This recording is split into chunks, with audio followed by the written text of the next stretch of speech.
Kapatid nanonood ka pala, ay bago mo muna tong i-scroll, mas mabuti panoorin mo muna to kasi may pinapatid lang sa iyo ating mahal na Panginoon na sinasabi niya nga sa Philippians 4 o sa Tagalog ay Pilipos 4 verse 19. But my God shall supply all your need according to His riches in glory by Christ Jesus. Sa Tagalog, at pupunan ng aking Diyos ang bawat kailangang ninyo ayon sa kanyang mga kayamanan sa kaluwalhatian kay Kristo Jesus. Napakaganda lang nun yung pakinggan na verse 10 na lahat ng ating pangangailangan sa buhay, lahat ng pangarap natin sa buhay, magkaroon man tayo ng bahay, magkaroon man tayo ng kotse, hindi yun yung kakayahan natin, kundi ibinigay niya yun para sa atin. Alam mo yun, yung gusto mo lang magkaroon ng simpleng bahay, pero ibibigay niya mansion. Alam mo yun, gusto mo lang magkaroon ng simpleng damit, pero ibibigay niya Louis Vuitton na damit. Alam mo yun, kung iisipin mo, talagang napaka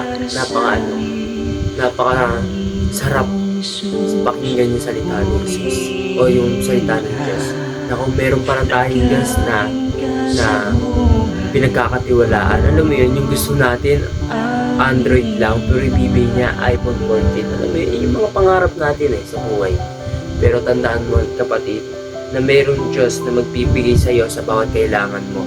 Na dati ito ka, naghihirap ka, dati kinakain mo tuyo, ulam mo tuyo lang, pero ngayon alam mo na lahat ng yun talagang pagdadaan mo sa buhay para yung mga pangarap mo sa buhay ay ibibigay niya. Na isipin mo, ay ito ako noon, kumakain ako ng tuyo, ulam ko tuyo, pero ngayon dahil sa gabay ng Panginoon, dahil sa biyaya ng Panginoon,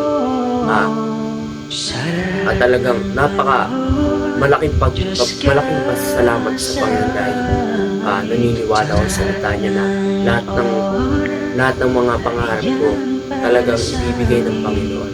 May panahon lang talaga. May time na maghihintay tayo, may time na talagang andyan na hintayin lang natin. Talaga kapatid, kaya isipin mo kapatid na mayroong Diyos talaga na magbibigay o magpupunan ng mga pangarap mo. Huwag mong isipin yung mga ngayon, naghihirap ka tapos gusto mo na magkaroon ng iPhone 14. Gusto mo na magkaroon ng bahay. Huwag mo isipin yung isipin mo na ang Diyos ang magbibigay mo sa tamang panahon para sa iyo. Yun ang kapatid, nawa mag-resist sa balita ng Panginoon o sa verse nito. Iiwan ko lang bago magtapos. Basahin mo ito araw-araw. Tandaan, gabay ito sa buhay mo.